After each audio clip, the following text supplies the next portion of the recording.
이런 것 같지. 이런 것들을 보는 것 같아. 그럼 선생님 원전 관련주 이미 좀 상승세를 분출해주고 있는 종목을 조금 따라가는 거는 비추다?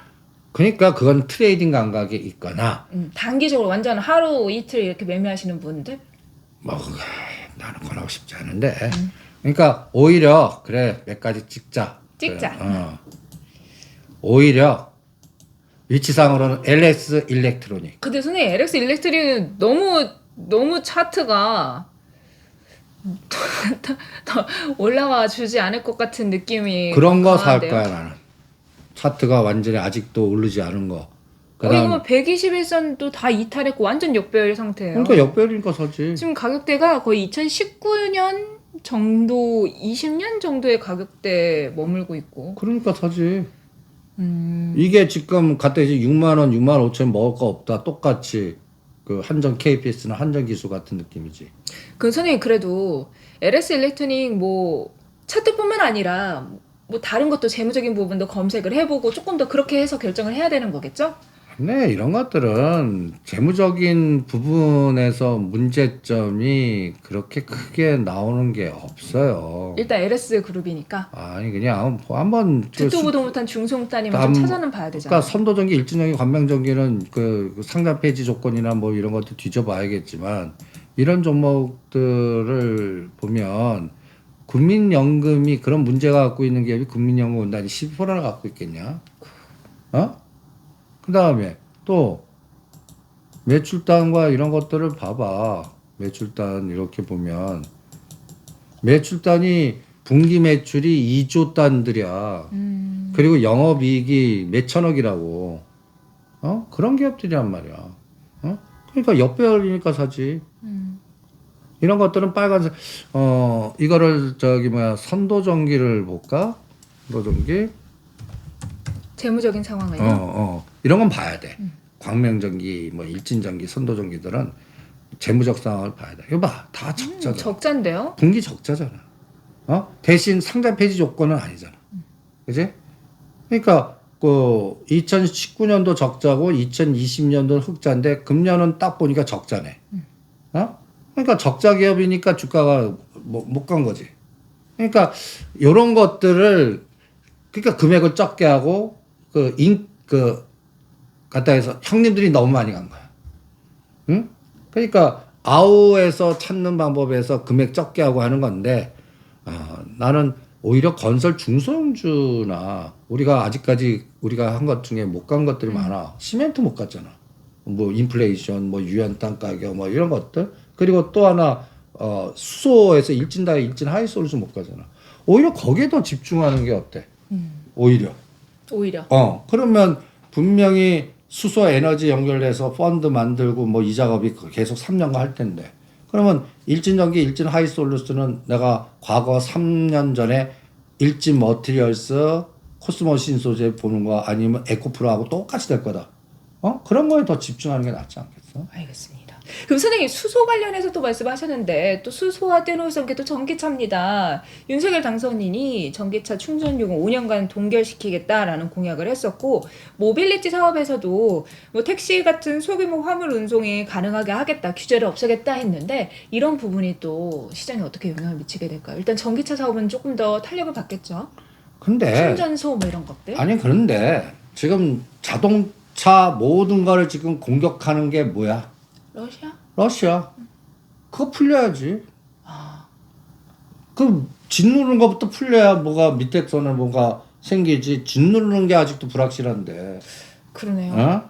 그러니까 간단히 얘기해서 내가 막 싸우는데 비 오고 뭐 번개 치고 막 이러면은 피하거나 에너지가 응집이 안 되잖아. 해가 짱짱 피고 그냥 고속도로가 쫙 하는 그런 느낌이 들어야 레츠고 에너지가 나오잖아. 요번에 건설주가 왜 레츠고 에너지가 구름치고 할 때 싹 거시면서 윤석열 후보가 당선인 되자마자 치고 나가는 거 아니야. 근데 선생님 건설주는 누가 되든 갈 거라고 하셨었잖아요. 그렇지. 누가 돼도 갔는데 이재명 후보는 1 갈 거, 윤석열 후보 당선이 되면 3 가지. 공약한 것도 있고 서울시장과 합의되잖아. 그 시너지 때문에. 그렇지. 이 시너지가 장난이 아니란 말이야. 그리고 윤석열 후보도 이제 다음 대권이 또 다른 민주당 가는 것보다는 이쪽 힘 실어준 작업을 벌써 하는 게 중요하잖아. 그리고 가시 보는 건 가시 뭐라 그럴까 그거 눈에 보이는 뭔가 성과를 만들어야 가시적인 성과.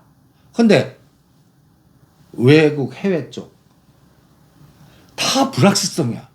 다 미국이. 미국도 그렇지. 뭐도 그렇지. 그러면 윤석열 후보가 지금 딱 치고 나와서 가시고 북한은 안 되고 그러면 뭐부터 해? 건설. 건설 내부로 다지고 일본 쪽 보라고.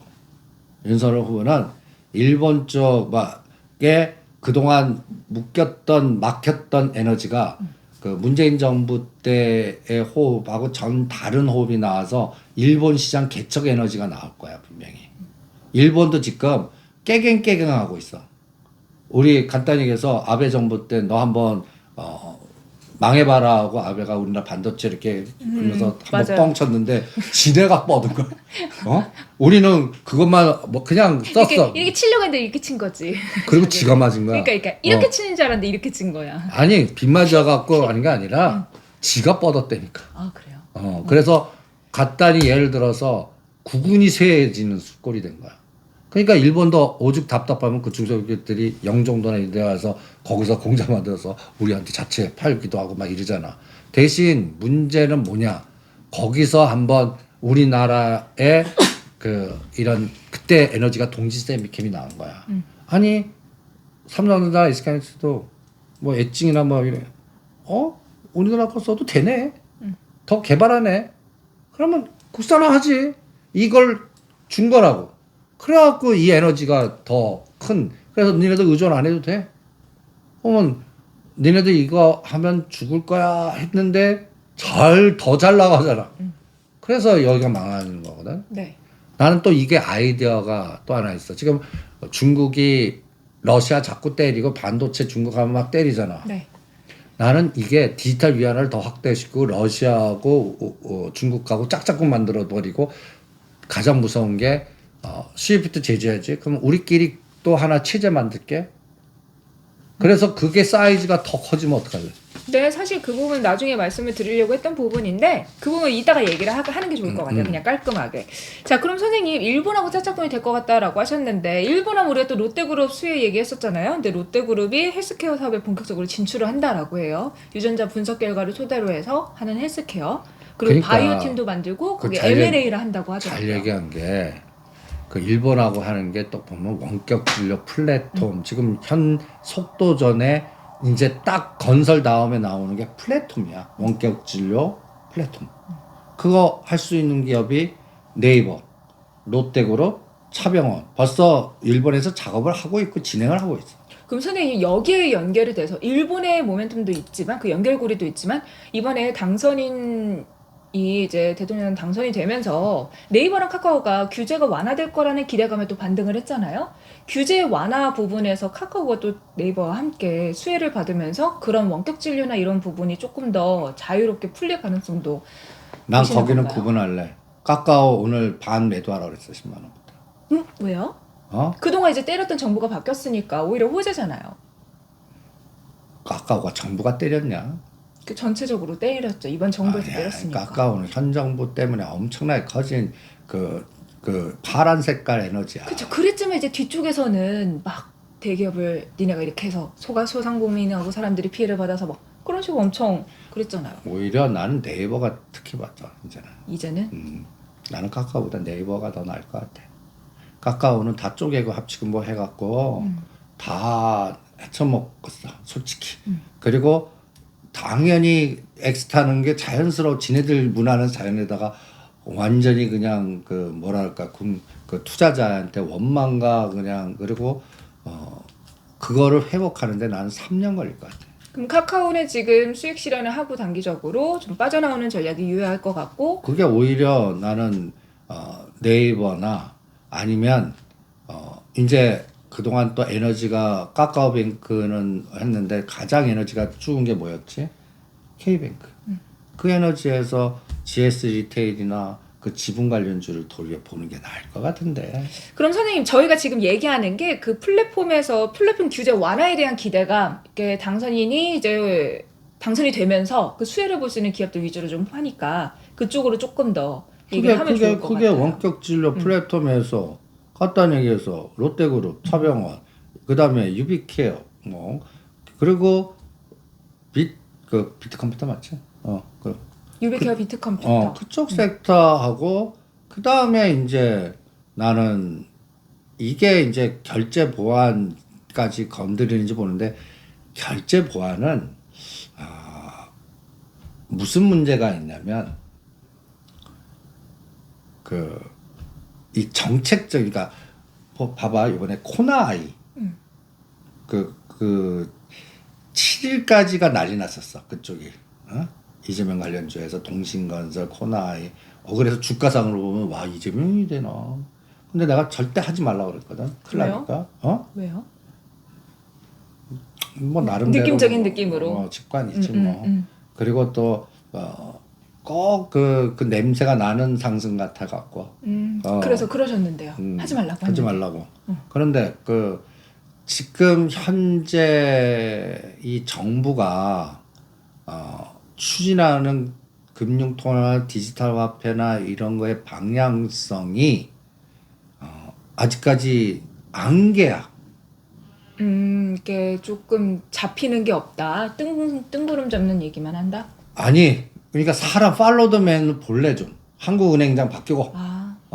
그러니까 은행의 총수가 누가 되나 볼 거야. 그게 다 금융 안에 다 엮이는 부분. 그리고 이제 그 유명한 장하성 라인들이 어떻게 되나 좀 볼래.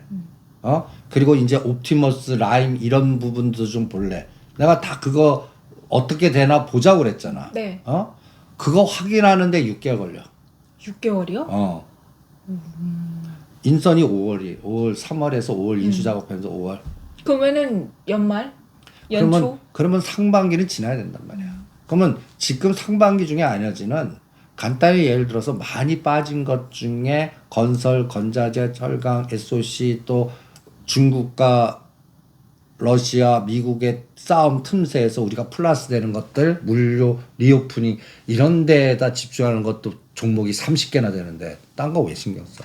그럼 선생님 앞서서 인선 누가 되는지 지켜봐야 된다고 하셨잖아요. 3월 되면 한국은행 총재 임기가 만료가 되는데 자 그쪽 색깔을 가지고 있는 사람이 될 거 아니에요. 그러면은 되고 나서 어쨌든 금리 인상은 글로벌적인 추세이니까 또 따라갈 수밖에 없겠죠. 좀 덜 매파적이기는 하겠지만 그래도 금리 인상은 계속 단행하리라고 보시나요? 금리 인상하겠지. 근데 그 접근 방법이 잘못됐어. 왜요? 금리 인상 그 미국이 하는 거에 따라서 우리도 또 한다고 금리 인상은. 근데 지금 뭐냐? 내가 왜 K뱅크 쪽 보라고 그랬겠어? K뱅크. 왜 카카오뱅크가 먼저 되고 K뱅크 먼저 안 됐을까? 이것도 K라인이라고. K. 금융 쪽 보면 선생님 KT도 보수 쪽이에요 그러면? 지금 근데 KT는 공영기업인데. 팔로드맨 하다 보면 왜 카카오들이 그렇게 쪼개가고 무수히 상장에 우선순위를 받았는지 네이버는 죽수고 그 다음에 또 장하성 라인 그 다음에 금융계 쪽에 쭉 보면 그 간단히 해서 은행장 라인들 뒤져보면 다 어떤 게 나오는지 학벌 뒤져보라고 그랬잖아. 방송상 얘기 안 할 때. 그 라인이 이제 어떻게 바뀌나 한번 보자고. 그러면 나는 그 바뀌는 순서의 징후가 GS 리테일. 갑자기? K뱅크의 주주야. 네. 그러면 그쪽이 이제 그 에너지 받을 것 같아. 새로운 사람이 그쪽이 들어가고 이게 순서 나오고 거기서 주가는 완전히 박살난 건데 이제 거기도 또 간단히 얘기해서 리오프닝이나 이제 사람들이 편의점 이게 왔다 갔다 이런 에너지가 나오잖아. 그러면 이쪽이 GS 리테일, 롯데 쇼핑 뭐 이런 것들이 순환이 돼서 그런 종목에 집중하는 게 낫고 그 다음에 이 은행이나 그 다음에 이런 통화나 금리나 이런 것들은 사람이 인사가 만사듯이 확정되면 보자. 지금 뭐 굳이 누가 될 거다 뭐 생각하지 말고 3월 지나고 나서 사람이 5월, 3월도 빨라. 5월에서 6월. 그래서 3월에 임기 만료면 이제 될 거 아니에요, 이제. 뭐 한국은행장만 하나 딱 나온다고 뭐가 되겠냐. 아, 그 대빵을 보면 되는 거 아니에요? 대빵뿐만 아니라 각 그 산하 기관에 정보통신, 국토부 뭐 등등등등 갑질해 갖고 사인하는데 간단히 얘기해서 거기가 더 무서워. 늘공. 항상 말씀하시는. 그 라인들이 어떤 움직임이 나오나 좀 보자. 아유, 저는 한국은행장이 누가 되는지만 보면 되는 줄 알았는데 그게 아니라 되게 복잡하네요. 아니 한국은행장 하나 나오고 밑에 바보 만들면 어떡해. 밑에 사람들. 그러니까 그런 것들을 보는데 대충 6월 달은 지나야 돼.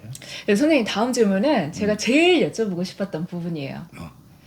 윤석열 후보가 당선인이 되면서 주식시장에 어떤 영향을 줄지. 뭐 이제 얘기했던 것들 있잖아요, 선생님. 증시 규모 확대를 위해서 주식 양도세 폐지하겠다. 뭐 상장사 물적 분할하는 거 조금 못하도록 주주를 보호하겠다. 뭐 공매도 관련해서 법을 만들겠다. 등등등. 아니 그러니까 이재명 후보는 주식시장 자기가 막 몇천 만들겠다 막 이랬었는데 나는 윤석열 후보의 이제 금융 싱크탱크가 또 어떤 사람이 되나를 이제 또 봐야겠지만 또 부총리라든지 뭐 감독원이라든지 이런 또 산하기관 또 에너지 부인데 색깔은 분명해. 양도세 폐지 하나가 일단 시장을 3천 가는 속도는 더 빠르게 할 거다라는 생각은 들어. 근데 선생님 그런 얘기가 있어요. 주식 양도세 폐지의 최대 수혜자 누구? 삼성일 거다. 마침, 이번에 상속세도 내야 되고 돈도 필요하고 하는데 이게 엮여 있으면 근데 이거 딱 풀어줌으로 인해 삼성이 이제 그 4월에 또 상속세 내야 되잖아요. 근데 삼성은 이미 그 상속세는 그거는 뭐 기준을 섰잖아. 법률 리스크 3바. 그런 뭐 이런 것보다 법률 리스크. 그 다음에 지금 반도체 까잖아. 지금 뭐 또 사양 갖고 난리치고 뭐 잘 구동이 안 된다는 그 거. 고스, GOS. 그러면서 지금 간단히 이제 10월 13일 저점을 3월 8일날 저점 만들어 버리잖아. 지금 하단 공격에 삼성전자가 헤드로 지금 공격당하고 있는데 그게 뭐야? 이 그 블랙록이나 이쪽 서양 쪽 그 저기 아시아 쪽을 건드린 애들이 그거 공격 때리고 있단 말이야. 그러면서 선물 매수한단 말이야. 이게 스위칭 돼야 돼. 그러니까 오히려 꼭 7만 원 깨면 악재가 어디서 통통통통 튀어나오잖아. 그리고 지금 뭐 끌고 갈 수 있는 부분이 없어. 외국인이 사주지 않으나. 근데 삼성그룹 입장에서는 전에 어쨌든 상속세를 내려면 삼성전자의 주가가 올라가는 게 이쪽 그룹의 이득이기 때문에 주가가 상승할 거다라는 얘기를 했었는데 주가 계속 하락하니까 상속세 낼 때는 됐고 이런 부분이 의아하더라고요. 그러니까 지금 뭐 그때 뭐 가서 M&A 곧 발표할 것 같은데 그냥 뭐 이뚝 뻥긋 안 하잖아. 갑자기 막 잠잠하고. 근데 선생님 제가 찾아보다 보니까 3월부터 이재용 부회장의 법률 리스크가 더 커진대요. 일주일에 법원에 재판이 관련해서 2건씩 있어서 2번씩 그런 부분이 법원에 자주 가야 된다고 하더라고요. 그러니까 본인 입장에서는 사인 안 하지 열받아 갖고. 뭐 미국 가고 뭐 하고 그러니까. 막 갔다 온 다음부터. 그러니까 붙자 뜰 때 올릴 것 같아. 근데 바이든 대통령이 최근에 땡큐 삼성을 탁 집어서 얘기했대요. 텍사스 투자 고마워. 그건 무슨 시그널일까요? 시간은 아니야. 아니에요. 그냥 투자하고 고맙고 이제 11월 중간선 가면 자기 그 이슈를 부각시켜. 내가 투자 유치했잖아. 이거를 보여주기 위해서. 그러니까 그래서 바이든이 삼성전자 우리나라를 하는 게 아니야. 싱가포르나 홍콩에 있는 40대 이 그 블랙록 운영자가 마음대로 하는 거야. 싱가포르에 사는 거 확실해요? 싱가포르, 홍콩에 있어. 흑석동에 사는 거 아니고요? 흑석동 아니야. 걔네들이 이렇게 쇼치는 거를 언제 롱으로 바꿔? 그게 정답이야. 그러니까 그 기점은 매일 수치화시켜서 보는 수밖에. 2월 15일부터 지금 계속 때리고 있어. 근데 누계는 플러스야. 누계는 11월 12일부터 지금 5조까지 갔다가 1조 5천억 빠져 3조 5천억이야. 이게 5조를 넘어야지. 언젠데? 언제죠? 3개월 후도 있을 수도 있어. 얘네들은 안 올려도 돼. 6만 원과 7만 5천, 3, 4천 원 갖고 뒤에서 올리고 빼고 올리고 빼면서 알토랑 같이 풋옵션 선물 갖고 올렸다 뺐다 올렸다 빼면서 이 집만 할 수도 있어. 그게 얼마나 짭짤한데? 오히려. 그러면서 지쳤지 다 털고 나 내가 사줄게. 그러면서 다 기아, 현대차, 현대모비스 주변 주식들을 다 박살내서 싹 걷어. 그거 빅펀드에서. 그거는 외국인 매수로 안 보일 거야. 기타 법인이나 개인을 포장한 빅펀드 거기서 살 거라고. 선생님 그러면 우리가 막 이렇게 다 시장 상황 얘기했는데 조금 더 바깥으로 뻗어나가서 얘기하면 이 이제 새로운 정부의 외교 정책은 또 어떻게 되고 주식시장 어떤 영향을 미치게 될까요? 그러니까 우리나라가 주체적으로 할 수 있는 외교 정책이 뭐가 있냐?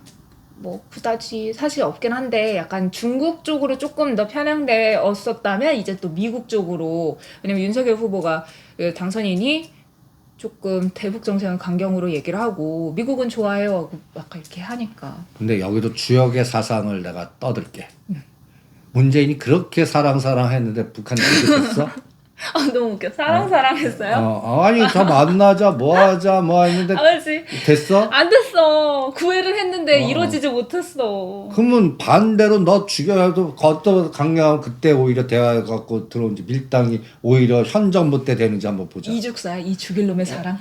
오히려 오히려 구조적으로 세상 가까이에서 남녀간에도 걷어보지도 않고 뭐 하면 개인이 또 해서 쫓아다 이렇게 되나 한번 보자. 나쁜 남자 스타일로. 그러니까 세상의 이치라는 게 간단히해서 계속 그냥 구애한다고 해서 뜻이 저쪽은 그거 무시하는 거잖아.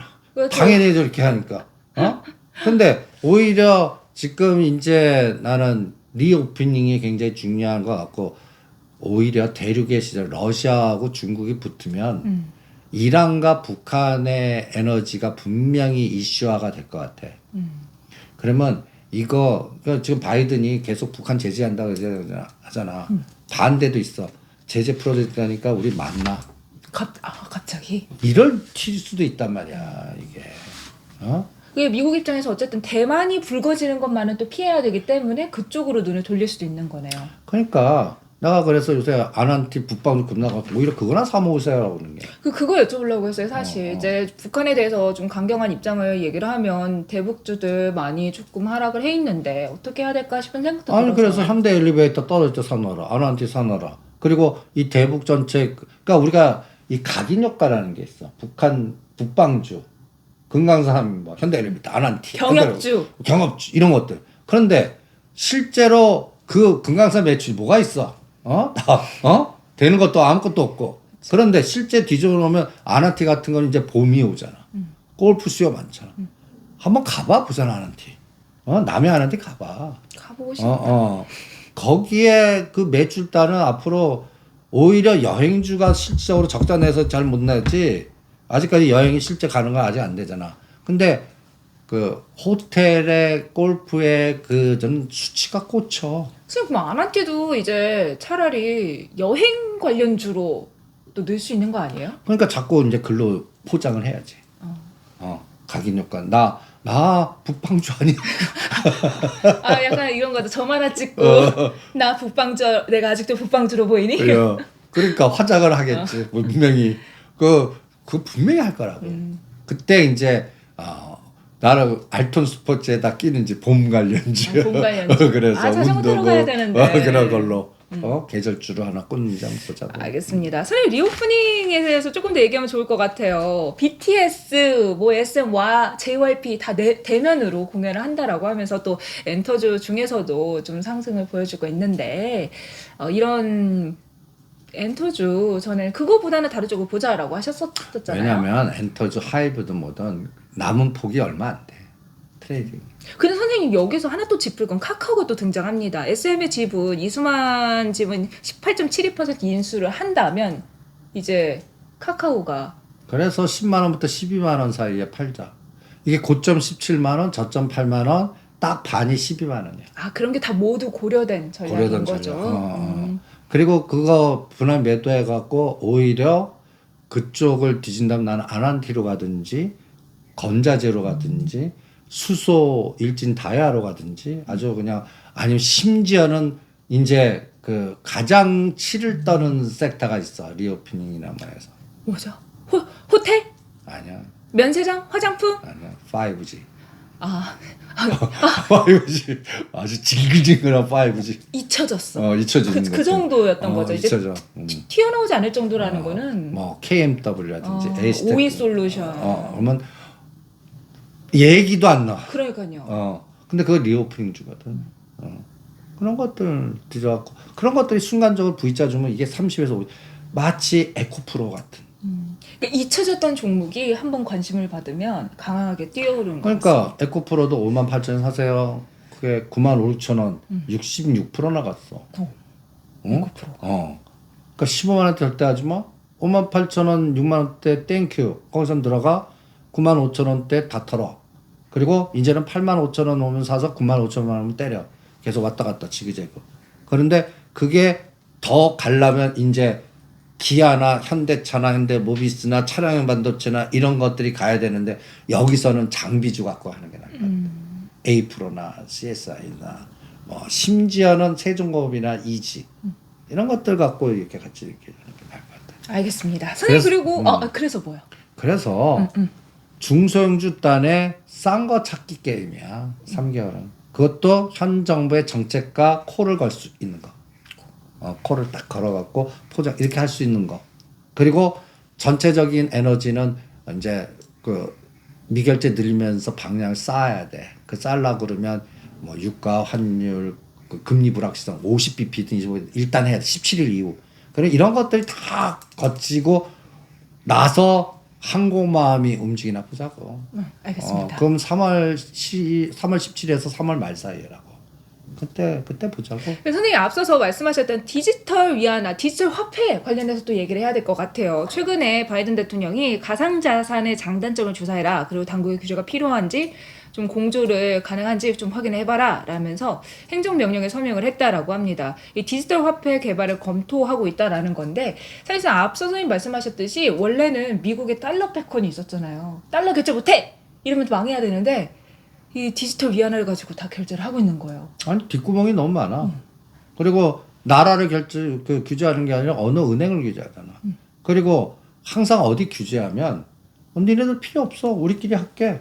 이게 더 무서운 거야. 새로운 시스템을 만드는 게 무서운 거야. 이게 위안화가 될 수 있는 거잖아요. 위안화하고 그다음에 문제는 뭐냐? 디지털 위안화. 아니 러시아가 간단히 얘기해서 실물 자산의 에너지가 간단히 얘기해서 왜 해외 옛날 러시아 그 모라토리움 때하고 지금 너는 부도 낸다 뭐 시프트 규제한다 해? 왜 안 무서워해요? 아니 빚이 없어. 빚이 없어요? 해외에서 거 빚이 없어. 그리고 오히려 규제했지. 그럼 니네들 돈 우리가 안 줘? 그럼 또 오히려 답답한 게 우리가 투자했던 우리 현대차, 기아차 해외에 들어갔던 왜 미국 기업들 그 이런 기업들이 오히려 더 돈 못 나오잖아. 근데 선생님 러시아 디폴트 가능성 뭐 이런 거 나오면 빚이 있다는 얘기 아니에요? 디폴트 가능성이라는 거는 채무가 있어가지고 디폴트가 뭔데? 부도 어? 채무 불이행. 채무 불이행. 불이행할 거 지금 천연가스 팔고 석유 팔고 막 하면 그거 갖고 벌 수 있는데 뭐가 디폴트돼? 그리고 중국이라는 애들이 디폴트 지네들끼리 짜고 고스톱 치는데 그리고 미국 말을 안 들어 사우디가 독일이 독일도 아니 지는 국민들 얼어 죽일 일이 있어? 그쵸. 그러니까 노스는 맞지만 노스는 계속 맞고 뭐 규제에 동참해라. 웃기네 이러잖아. 독일. 그 다음에 심지어 사우디가 옛날 미국의 혈맹이거든. 니네들끼리 놀아라 이러잖아.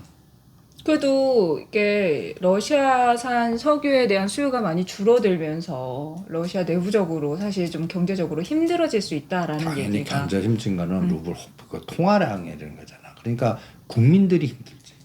맥도날드도 빠진대요. 아니 그러니까 국민들이 힘든 거야. 내가 갖고 있는 리브라 갖고 할 수 있는 게 이게 비싸지니까 이게 간단히 얘기해서 어제 1루블이 오늘의 1루블이 아니잖아. 이런 것들 때문에 구매력 떨어지겠는데 국가는 상관없는 거야. 그러면 미국도 계속해서 인플레이션율이 올라가고 있고 소비자 물가 지수도 지금 40년 만에 최고치를 기록을 할 만큼 초인플레이션 상황에 놓여져 있는데 러시아와 미국과 그런 부분이 영향을 미쳐서 미국의 인플레이션율을 더 높이는 건 아닐까요? 그래서 내가 꼭 이런 거 할 때 그런 걸 분석 좀 하지 말라고 그래. 아는 사람 아무도 없어. 너무 분석했나? 그러니까 간단히 해서 미국 그 금리나 이런 것들 해갖고 어떻게 될까요? 그냥 테슬라 사갖고 매매해봐. 이렇게 단순 작업에 현장 주류 가듯이 러시아하고 이쪽 섹터는 나는 어떤 생각이 드냐면 푸틴이 우크라이나를 욕심을 더 낼 것 같아. 욕심을. 왜요? 왜 갖다 갑자기 얘기해서 더 끌렸나? 아니지. 막상 와 보니까. 아니 지금 딱 보면 나를 막을 사람은 없고, 그 다음에 형 성 상태에서 빠지기에는 애매하고 아니, 면이 뭔가, 나질 면이 않지. 아니라 뭔가 경제적 이득이나 뭔가 나와야 될 거 아니야. 그러니까 그걸 분명히 자기네들 지역에 그 필요한 부분을 갖고 오지 않는 한 휴전을 안 할 거야. 사실 러시아가 우크라이나에게 휴전 협상을 요구하는 조건이 점점 더 많아지고 있다라고 하더라고요. 더 강화되지. 그러니까 처음에는 휴전 그거 할 때 크림반도에 대한 러시아의 그거를 인정해라. 그다음에 나토 가입 포기해라. 근데 그다음에 이제 탈나치화 비무장화해라. 탈나치화는 이제 대통령 바꾸고 정권 친러 정부 수립해라. 여기 정도였는데 돈바스 도네츠크에 대한 주권을 인정해라. 뭐 해라. 이렇게 계속 늘어나고 있대요. 그것뿐만 아니라 나는 보상까지 하라 그럴 것 같아. 니네가 돈 물어내라. 전쟁 보상비 내놔. 우크라이나. 근데 패전국한테 그거는 요청을 하는 거잖아요. 그러니까 우크라이나 패전국이지. 그러니까 보면 그 타스 통신 들어가 보냐? 응? 아니요. 들어가 봐. 타스 통신? 어떤 러시아 통신이죠? 러시아 신문이나 타스 통신이나 러시아 중앙 통신이 있어. 러시아어를 할 줄 몰라요. 구글링 하면 돼. 나도 뭐 러시아 하냐? 그거를 뽑아갖고 같은 기사 내용이 있어. 번역해줘요. 번역을 해봐. 그러면 어떤 중립적인 시각이 나와. 타스 통신? 그 러시아의 그건 거죠? 국영통신사하고 그 다음에 또 그 카파에 그 러시아의 그 중요한 신문들을 쫙 해놨어. 그거 하나 다 볼 수는 없지. 하나만 딱 선정해서 같은 뉴스를 어떻게 떠드나 봐. 어떤 차이가 있나요? 짧게 말씀해 주시면. 우리는 자꾸 우크라이나의 그 약한 쪽에 힘 실고 막. 그저 불쌍하고 힘들고 뭐 그거 끝나. 끝나요? 이미 패한 국가야. 그거 들여다보면 러시아가 오히려 봉쇄를 시켜서 가장 무서운 거는 얘네들 말 안 들으면 민간까지 그 채팅하듯이 그냥 그 무슨 그러니까 미국이 일본을 포할 때 원자폭탄 터트려갖고 싹 해갖고 무조건 한복하듯이 그거 카드까지 쓸까 봐 난 걱정해. 그러면 그때는 전쟁 배상까지 나오고 이거는 완전히 그러니까 요 밀당까지 가. 그러니까 이번에 프랑스가 급격하게 모으는 거야. 이게 군사적인 지원이 무기만 주면 너 첨단 무기 줬어. 사용할 줄 알아.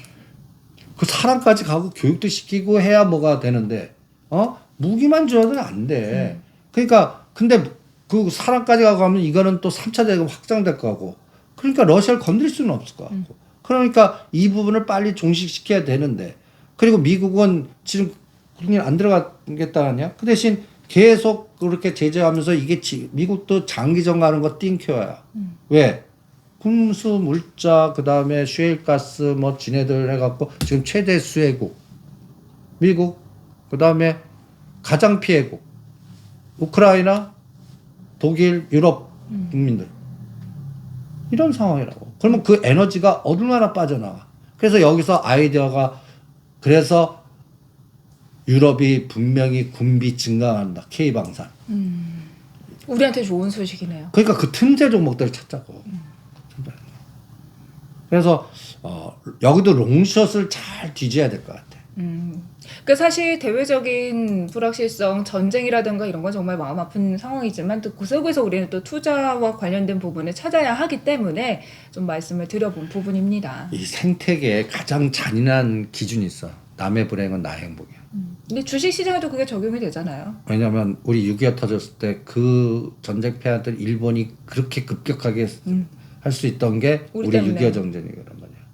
그러면 우크라이나가 쪼개지고 하면 이 강대국 주변에 이런 요때 우리도 뭔가 이 기회를 이용해서 뭔가 획득할 수 있는 게 뭐가 있을까가 강자들의 사고야. 그러면 선생님 탱크 관련된 종목 그게 현대로템하고 현대 K9 자주포, 하나 에어로스페이스, 하나 시스템 근데 하나 에어로스페이스는 너무 많이 올라서 우리는 하나 시스템하고 현대 로템만 두 가지 해서 K2 좀 팔아라. 뭐 이러고 있잖아. 분명히 팔 거라고. 헝가리나 그 주변 그 동유럽들은 전체 유럽 통해 갖고 1,000대도 없대. 1,000대 조금 넘는데나? 그러니까 얼마나 유럽화 시켜 갖고 군수적인 부분을 무시했던 거 아니야. 네. 근데 이제 러시아가 새로운 신냉전의 새로운 국제 질서를 만들어 버리는 거야. 그리고 푸틴은 이거를 나는 즐길 것 같아. 지금 여러 가지 뭐 푸틴 뭐 또 사이코다 뭐 완전히 미쳤다 뭐 치매다 뭐 여러 가지 하는데 군사적인 측면으로는 지금 현재 군사 전문가들한테 나도 의뢰해 보거든. 그 장군 출신의 그 참모들이 이거 전쟁 보면 즐긴대. 포위해 갖고 최고의 마지막 카드까지만 안 가길 바랄 뿐. 전쟁의 양상은 이미 끝났대. 지금 우리는 전화해서 아우 러시아 군인들 군비들 뭐 이렇게 해서 쟤네들 뭐 여러 가지 이런 뉴스 보고 또 그 우크라이나 대통령 영웅이잖아. 그런데 그걸 이면을 보면 우크라이나 대통령의 그러니까 이거는 항전이나 게릴라전이나 이런 거는 길게 가겠지. 아니면 망명 정보도 심지어 생길 수도 있고 막 이렇게 해갖고 내부적으로지만 우크라이나의 국군과 군 이거는 얼마나 쪼그라들었던 거야. 네. 그러니까 알겠습니다. 그 상황이 끔찍해진 것 같아. 그리고 그 에너지 마이너스를 분명히 다른 애들이 빼서 강대국의 논리야. 네. 선생님 그러면 미국이 러시아의 정상적인 무역 관계는 종식됐다 로이터에서 좀 발표를 했는데 미국이 이제 FOMC를 앞두고 있잖아요. 그래서 좀 대형주 위주로도 빠지는 것 같은데 다음 주에 우리가 체크해봐야 되는 이슈는 역시나 FOMC 회의겠죠? 근데 나는 무시. FOMC 회의 때문에 또 현금화하고 이러는데 대형주 뭐 이런 거에서 외국인들 빠져나간 게 그런 것 때문이라고 막 분석을 하던데. 그럼 FOMC 회의를 분석가들 얘기. 그럼 다음 주에 우리가 체크해봐야 되는 부분은 어떤 부분일까요? 지금 얘기하잖아. 3개월 동안 중성주의 종목장 테마자. 다음 주. 다음 주. 다음 주 몰라. 일주일 갖고 뭘 분석? 아니 왜냐하면 크게 보지만 다음 주에 체크해봐야 되는 주요 뭐 경제 이슈나 뭐 일정들도 있을 거고 우리가 시장을 볼 때 보는 포인트들이 있잖아요. 길게 보시기도 하지만 그 부분을 같이 짚어보면 내가 좋을 것 가장 같아요. 강조하는 거. 타켓을 제거해라. 다들 FOMC 금리를 보라고 하잖아. 실전은 그거 제거시켜서 봐. 제거시키고 뭘 볼까요? 그래서 오늘 떠든 거야.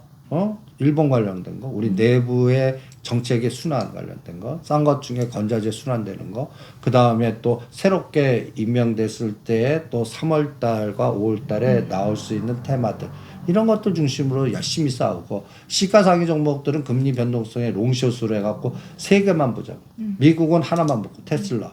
그 다음에 우리는, 그리고 금이라고 얘기하잖아. 금 ETF 수익률 10%도 제대로 안 돼. 그러니까 오히려 비트코인이 30, 50 신나. 비트코인 갖고 싸우고. 이래서 싸울 대상을 압축하자고. 매크로 톱다운으로 가지 말자고. 버텀업에서 종목을 선정해서 그거 갖고 트레이딩 하면서 우리는 뭐 전선이 확대될 때까지. 그러니까 여기서 전선은 지금 막혔잖아. 응? 막힌 게 뚫릴 때까지. 그 뚫리는 건 뭐야? 아까 얘기했더라. 현선물 매수 쌍끌이 3개 다 플러스. 이런 날이 언제 오나 보자고. 선생님 또 21일부터 해외 입국자들 국내 자가면 그 격리 면제되는 거 관련해서도 계속해서 리오프닝 관련돼서 수혜는 이어나가겠죠 다음 주도? 그래서 이제 카지노가 또 발동 걸리고 여행주 발동 걸리고 그러니까 오늘 하면 아난티나 그 자전거 왜 얘기했겠어. 그런 거 갖고 트레이딩이나 하고. 그 사람들이 와서 자전거를 타진 않잖아요. 아니지. 그 벌써 그 분위기 주가가 쌀 때는 20%짜리는 그 분위기 갖고 이렇게 딱 떼어서 리포트 하나 말거나 이런 것들 하면 그게 확 올라가. 그때 우린 때려버리자고. 그리고 그 다음에 이제 고민은 오히려 왜 테슬라를 집중하는지 아냐? 글쎄요. 지금 이게 전기차 가격 올려서? 아니야. 이게 유가라든지 이런 변동성에 모든 고민이 이제는 독일이 간단히 예를 들어서 뭐 원전으로 다시 가겠니? 또 화석연료 석유로 해갖고 다 하겠니? 안 되잖아. 전기차로 간다고요? 그러니까 그런데 3월 23일인가 4일인가 독일 공장 그 테슬라. 그러면 거점이 미국, 중국, 유럽 거점. 그럼 매출이 속도가 어마무시하게 나지 않겠나? 그러면 700불, 800불에 사갖고 1100, 1200원 간다. 그거에 집중하자고요. 근데 선생님 그러면은 전기차 관련해서 현대차, 기아차의 그런 악재는 러시아라고 하셨지만 유럽 시장에서도 점유율이 늘어나고 있잖아요. 그러면 그 부분에 또 우리가 위기를 기회로 삼아서 현대차 그룹도 조금 더 근데 네. 얘네들 1000만 대 증가할 때 180만 대? 짭이 안 돼. 그러니까 아이오닉 그거 하나 정도 짭이 안 돼. 그러니까 그거는 오히려 잊어버리자고 현대차 전기차는. 알겠습니다. 계속 거기다 희망을 걸고 싶은 마음에 어떻게든 생각나면 여쭤봤던 것 같아요. 자, 오늘 여러분과 함께 이제 다양한 이야기, 국내 주식시장뿐만 아니라 해외 시장, 또 우리 시장에 미치는 영향력까지 짚어봤습니다. 궁금한 내용은 또 댓글 통해서 남겨주시고요. 구독과 좋아요, 애정 댓글 통해서 찾아가니까 많이 많이 아껴주시기 바랍니다. 저희가 준비한 내용 여기까지고요. 저희는 다음 시간에 찾아뵙도록 할게요. 여러분, 안녕!